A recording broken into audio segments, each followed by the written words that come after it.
Trinitarianismo e unicismo, duas faces da mesma moeda. O unicismo, ou modalismo, advoga que existe um Deus, o qual se manifesta em três essências ou modos, Pai, Filho e Espírito Santo. Só de ouvir essa história de três, alguma coisa, nos vem logo à mente uma outra doutrina semelhante, a Trindade. Daí que vem o nome modalista, referindo-se aos modelos pelos quais a divindade tem se manifestado.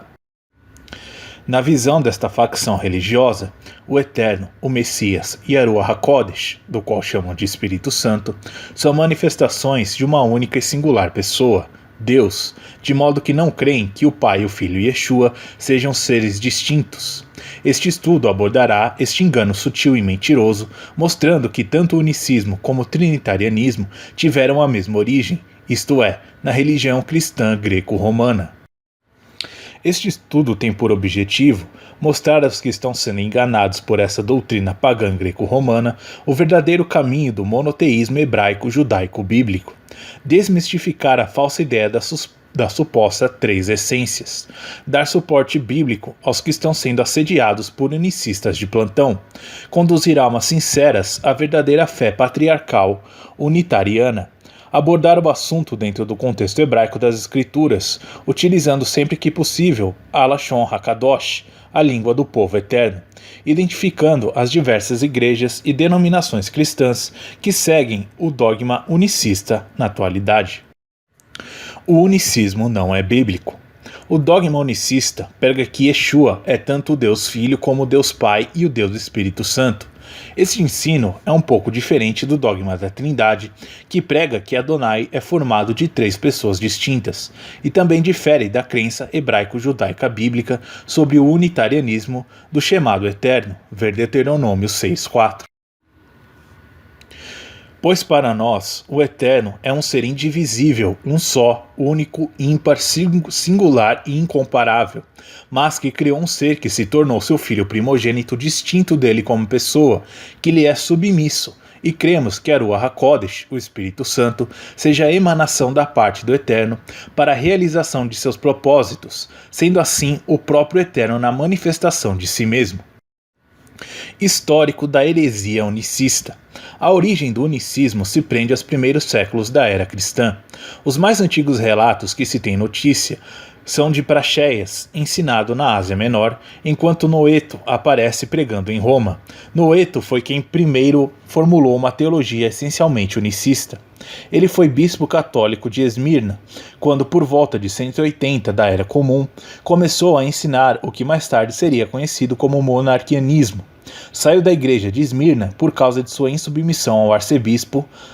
Noeto se refugiou em Roma, onde mais tarde conheceria Epígonos, primeiro discípulo e propagador de suas ideias. Outro destacado líder do unicismo por essa época foi Praxéias. Oriundo da Ásia Menor, Praxéias era conhecido por seu gênero inquieto, arrogante e perspicaz. Ele chegou a Roma de maneira sutil, passando despercebido até mesmo pelo experiente Hipólito. Formado aos pés de Noeto, Praxéias desenvolveu boa parte de seu ministério em Cartago, onde encontrou forte oposição por parte de Tertuliano. Praxéias negava a pré-existência de Yeshua, usando o termo filho aplicado apenas à encarnação. Segundo este bispo, o filho seria carne, o pai espírito. Era assim que Praxéias entendia as duas naturezas do Messias, sendo hoje um dos principais artifícios do unicismo moderno. Esta doutrina, combatida por Tertuliano, encontra Praxéias, quando pela primeira vez o apologista Tertuliano usa o termo Trinitas, trindade, para a divindade. O unicismo, enquanto tentativa de explicar a natureza do Eterno, ganhou corpo a partir do terceiro século. Movido pela racha do monarquianismo em dinâmico e modalista, ainda no fim do segundo século, Sabélio, um bispo católico da Igreja do Norte da África, saiu em defesa do modalismo. Sabélio estabeleceu novas diretrizes ao unicismo, do que lhe valeu o título de maior defensor do modalismo, unicismo, da história. Muitas das definições que conhecemos hoje como modos do Pai, modos do Filho e modos do Espírito Santo tiveram origem no bispo Sabélio. Apesar da oposição imposta por parte de alguns líderes da igreja na época, entre eles Tertuliano e Orígenes, Sabélio progrediu encontrando na massa dos fiéis seus principais seguidores. Sabélio teria sido influenciado por Noeto, um presbítero católico da Igreja da Ásia Menor, nascido em Esmirna, que viveu no segundo século da Era Comum, o qual, segundo a citação feita por Hipólito, teólogo romano do terceiro século, que em sua obra Contra Noetum menciona que Noeto teria afirmado: digo que Cristo era o mesmo Pai, e que o Pai era o que havia nascido, padecido e sofrido. Certamente, esta era mais uma das provas de que o conhecimento teológico, ou verdadeiro conhecimento sobre Deus, estava sofrendo um desvio e deturpações. A falácia unicista foi profetizada pelo apóstolo Pedro. Kefa, Pedro, apóstolo do Messias, usado pela Rua do Eterno, profetizou que iriam surgir falsos ensinos, que chegariam ao ponto de se negar a obra do Messias como o enviado do Eterno, anulando assim todo o trabalho intercessório de Yeshua, transformando toda a obra do Messias de Israel num grande teatro greco-romano. No passado, apareceram falsos profetas no meio do povo, e assim também vão aparecer falsos mestres entre vocês. Eles trarão heresias perniciosas e rejeitarão o mestre que os resgatou. Isto fará com que caia sobre eles uma rápida destruição, segundo Pedro 2, versículo 1. Rejeitar a criação e filiação de Yeshua, não aceitando que é um ser distinto do Pai, se entregou para ser sacrificado e tornar resgatador e comprador de um povo para Deus, é repudiar nosso Mestre Senhor, transformando toda a obra do Messias num teatro greco-romano. Pois se o Messias sempre foi o Eterno encarnado, então tudo o que ele sofreu, seu escárnio, suas dores e seu martírio, foi uma grande encenação para nos enganar. Isso, sim, é um desvio claro da verdade sobre a vinda do Messias, descrita no Taná, ou Antigo Testamento hebraico. Variação da crença unicista ressurge mais tarde e com mais força.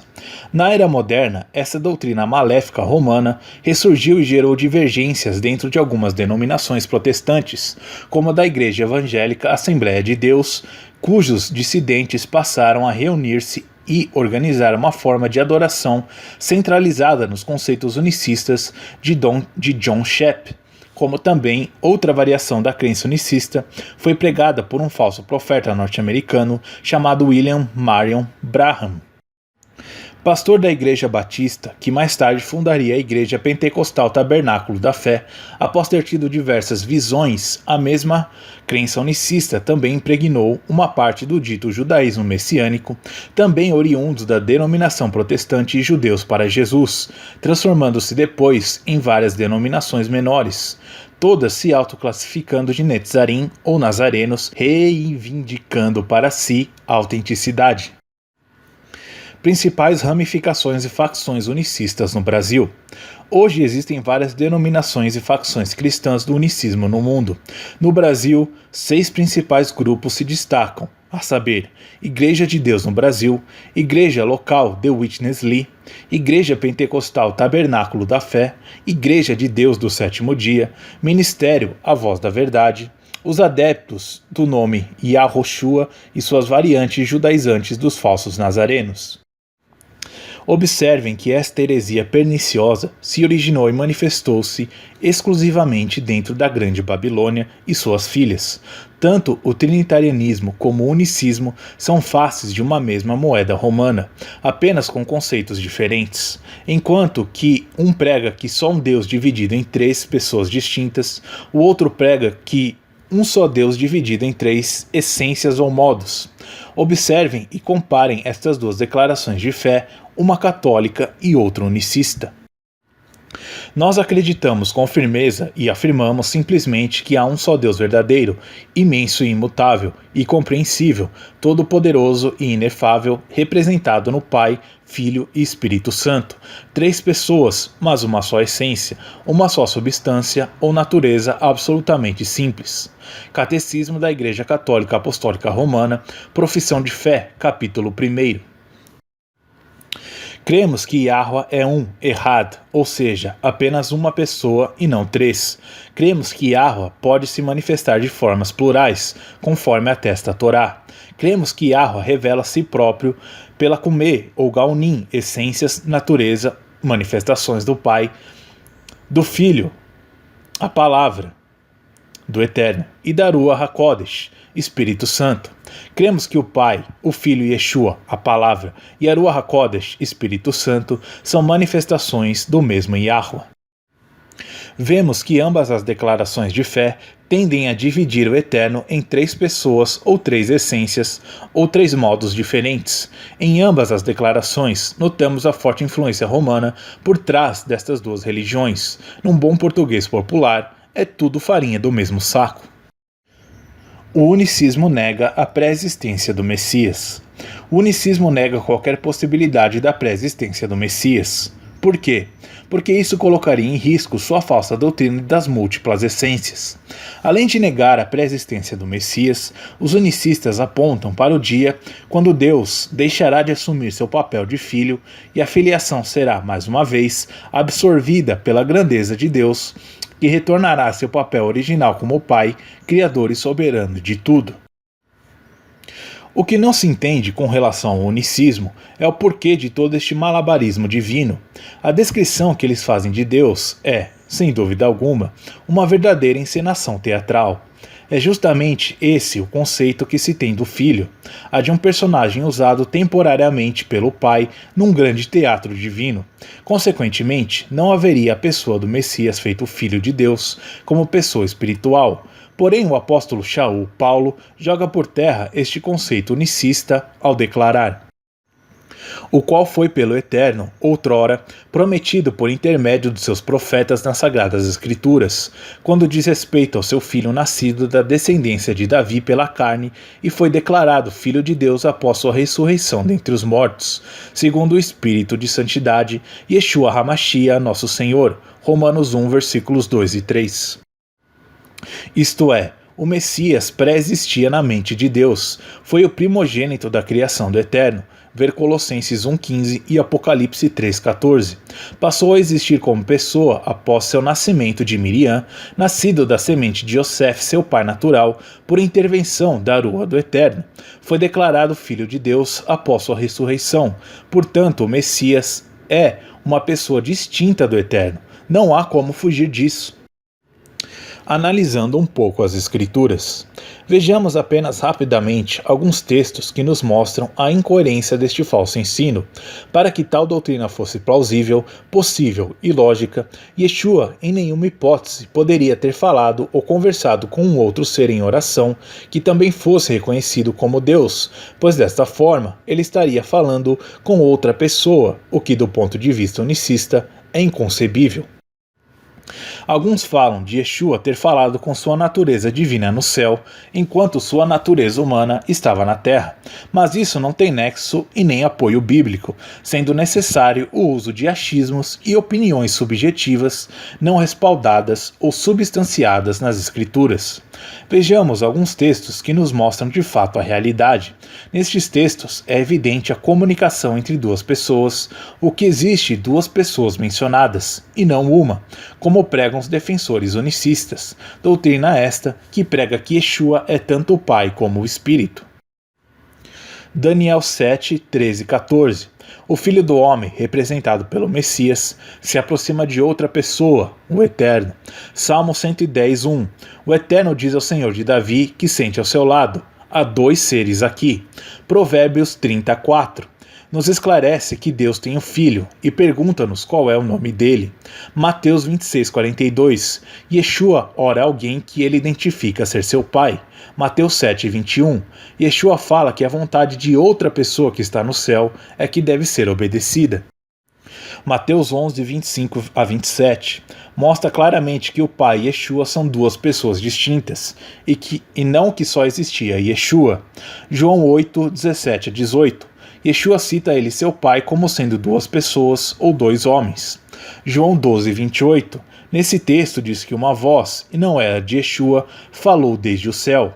João 20, 17, aqui vemos que o Filho tem um Pai que também é seu Deus. Apocalipse 3:12. Yeshua menciona várias vezes alguém que ele mesmo chama de seu próprio Deus. Apocalipse 3:14. Yeshua se identifica como o princípio da criação do Eterno, e qualquer ser racional sabe o que quer dizer a palavra princípio e também criação. Colossenses 1:15. Diz aqui que ele é a imagem do Deus invisível, não que ele seja o Deus invisível. Diz também que ele é primogênito. Diz ali também que ele é o primogênito de toda a criação, ou seja, existe uma criação feita pelo Eterno e isso é evidente. Desta criação, Yeshua é o primogênito, o primeiro a ser criado ou gerado. Será que Yeshua poderia tomar iniciativa em fazer algo independente da vontade de outra pessoa que era superior a ele? Veja você mesmo a resposta em João 5,19. Yeshua tem autoridade no céu e na terra? A resposta é sim, mas veja se ele sempre teve plenos poderes sobre o universo, ou se isso lhe foi dado por alguém. Ver Mateus 28:18. E note que Yeshua, depois de cumprir seu papel, qual rei, intercessor, mediador da humanidade e vindicador de Yahweh, irá entregar o reino a seu Deus e Pai, sujeitando novamente todas as coisas a Deus e se sujeitando a ele também, para que Deus seja tudo em todos. Ver 1 Coríntios 15, versículos 24 a 28. Só não vê a nítida distinção e a existência de uma outra pessoa superior quem não quer ver. O fato de ser dito que é a imagem de Deus não diz que ele é o único nem que é o Pai. O ser humano também foi feito à imagem de Deus e não é Deus. Ver Gênesis 1, 26. É interessante que muitos unicistas usam o texto de João 10,30 para tentar provar que Yeshua é o próprio Pai. Mas perceba bem que neste texto, Yeshua não diz, eu sou o Pai, mas sim que ele e o Pai eram um, e depois orou para que seus discípulos todos fossem um, tal qual ele era com o Pai. Veja João 17,11. Assim fica bem evidente o que Yeshua queria dizer. Ou seja, ele estava unido num só propósito com Adonai, e por isso ele e o Pai eram um, assim deveriam ser os seus servos. Seria desnecessário o apóstolo Paulo dizer aos judeus nazarenos do passado que há somente um Deus e que ele é o Pai, e logo em seguida mencionar que há só um Senhor, Yeshua HaMashiach, se na realidade eles não fossem duas pessoas, ou que os judeus nazarenos do passado acreditassem no unicismo, doutrina que surgiria séculos mais tarde após a apostasia. Porém, os unicistas não podem crer que haja duas pessoas, pois se assim passassem a crer, já não creem mais na unicidade conforme tanto pregam. Ver 1 Coríntios 8, 5, 6. Do mesmo modo, os nazarenos do passado jamais creram no unicismo. Senão, Paulo não teria feito esta declaração em 1 Coríntios 8, 6. Os unicistas modernos são lúcidos o bastante para compreenderem que Deus não pode ser três pessoas, mas ilógicos o suficiente para não entenderem que o Filho e o Pai não podem ser apenas roupagens diferentes de uma mesma pessoa. O próprio Yeshua disse que não glorificava a si mesmo, mas sim que seu Pai é que o glorificava, e acrescentou que este era o ser que os judeus professavam ter como Deus. Ver João 8,54. E, se conforme Efésios 4,6, Deus é Pai de todos, Yeshua disse que Deus é seu Pai, então, logicamente, Yeshua também está incluído entre o todos, dos quais Adonai é tanto seu Deus como o Pai. Yeshua, ao mencionar para Hassatã, aquele a quem unicamente ele devia adoração, citou a si mesmo? Claro que não, pois Yeshua citava a outra pessoa, pois Hassatã não iria solicitar adoração do próprio Yahweh, Deus Eterno. Ele não se atreveria a tanto, mas sim de um ser que possivelmente poderia se corromper ou rebelar contra Deus. Ver Mateus 4:10. Vocês conhecem os pronomes nós, vós, eles? Quando Yeshua disse, e é somente a ele que tens de prestar serviço sagrado. Estava Yeshua falando de si mesmo ou de outra pessoa? Ver João 16, 3. Salmo 110, 1 deixa bem claro que Adonai convoca Yeshua para sentar-se ao seu lado direito até que seus inimigos estejam debaixo dos seus pés. Veja também Mateus 22, versículos 41 a 45. O tetragrama, ou nome divino, ocorre neste texto de Salmo 110, 1 apenas uma vez, e a outra ocorrência da palavra Senhor no versículo não traduz o tetragrama, mas sim a palavra Adonai. Vejamos o texto em hebraico. Le Davi Mismor, Neum, YHWH, o tetragrama, La Adonai Sheb, Limini, Achei, Yobecha, Adon, Leraglecha, Terrilim, Salmo 110, versículo 1. De Davi, Salmo, disse YHWH, o tetragrama, ao meu Senhor, senta-te à minha direita, até que eu ponha teus inimigos como escabelo dos teus pés. Salmo 110, versículo 1. Assim, vemos claramente uma distinção sendo feita entre as personalidades mencionadas. Filipenses 2, 9 a 11 nos indica que Yeshua tem a posição que tem, porque Adonai colocou ele nesta posição, e está claro que se ele sempre detivesse a posição suprema, como poderia ser exaltado soberanamente e lhe dado uma posição superior se ele sempre retinha a maior posição? Conseguem entender a questão? João 1:1 também nos mostra que apesar do verbo também ser divino, ou seja, um Elohim, ele estava no princípio com o Eterno. Leiam também estes textos e vejam se Yeshua estava falando dele mesmo. Mateus 11:27, João 3:35. O texto de 1 Coríntios 15:27 nos mostra que o eterno Deus, o Pai, sujeitou todas as coisas debaixo dos pés de Yeshua, mas segundo o próprio texto, se exclui ou executa-se o próprio Pai. Assim, o que vemos é que tudo está debaixo dos pés de Yeshua, ou em outras palavras, sujeito a ele, menos o Pai. E como vimos acima em Salmo 110, 1, tudo fica sujeito a Yeshua, porque assim o Pai deseja. Em João 14, versículos 8 a 10, diz: Filipe disse-lhe, Senhor, mostra-nos o Pai, e isto chega para nós. Yeshua disse-lhes, tenho estado tanto tempo convosco, e ainda não vieste a conhecer-me, Filipe. Quem me tem visto também o Pai. Como é que dizes, mostra-nos o Pai? Não acreditas que eu seja em união com o Pai e que o Pai esteja em união comigo? O texto rezaria literalmente, eu estou com o Pai e o Pai com eu está. Não existe base escriturística para entender que Yeshua dizia que ele e o Pai eram a mesma pessoa. O que podemos deduzir do texto é que Yeshua estava revelando a seus discípulos que ele agia e os tratava como o Pai os trataria. Era como se ele dissesse, tal como o Pai, assim é o Filho. Yeshua mesmo disse, o Pai é maior do que eu. Ver João 14, 28. Aqui temos Yeshua obviamente revelando sua natureza subordinada, não sendo uma frase que expressa uma condição temporal, mas uma realidade constante. Não existe base para alegar que esta condição seja apenas enquanto esteve na Terra como humano. E continuou sendo assim após a ascensão dele aos céus.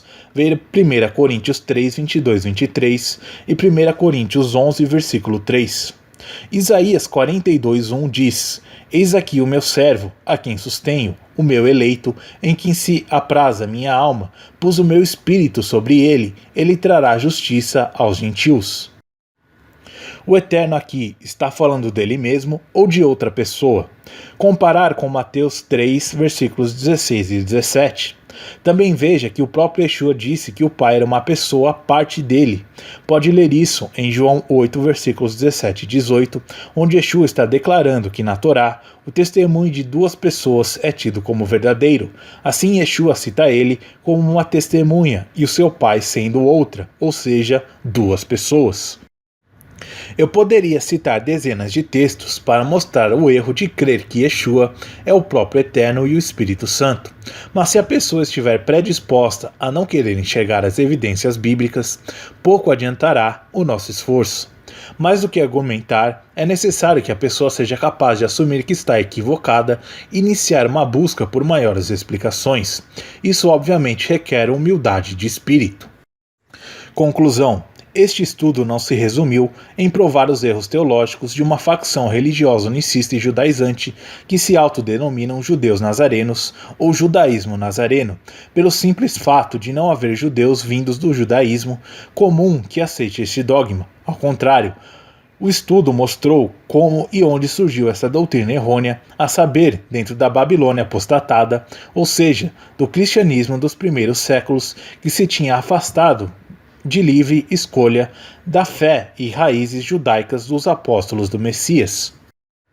Sendo esta uma doutrina estranha à fé judaico-hebraica e nascido no seio de Roma, não seria de se admirar que ainda hoje o cristianismo reproduzisse tal doutrina.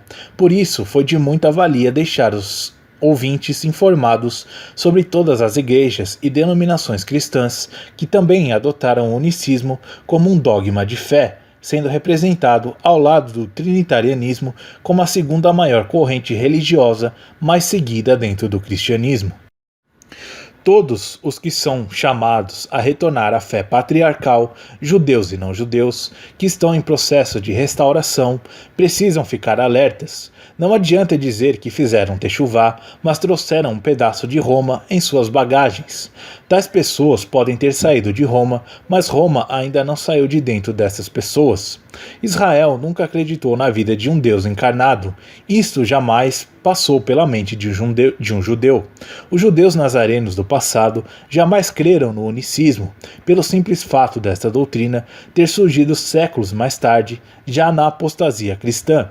Por isso, dirijo-me aos sinceros de coração que pensam estar no caminho certo, mas que ainda continuam enganados pelo mesmo sistema religioso romano. Apenas com uma outra máscara, abram os corações e estudem mais a palavra de Deus, pois a palavra do Eterno é uma palavra que liberta, e como disse o apóstolo Shaul, Paulo, para que destas coisas vãs vos converteis ao Deus vivo, que fez o céu, a terra, o mar e tudo o que neles há. Atos 14:15.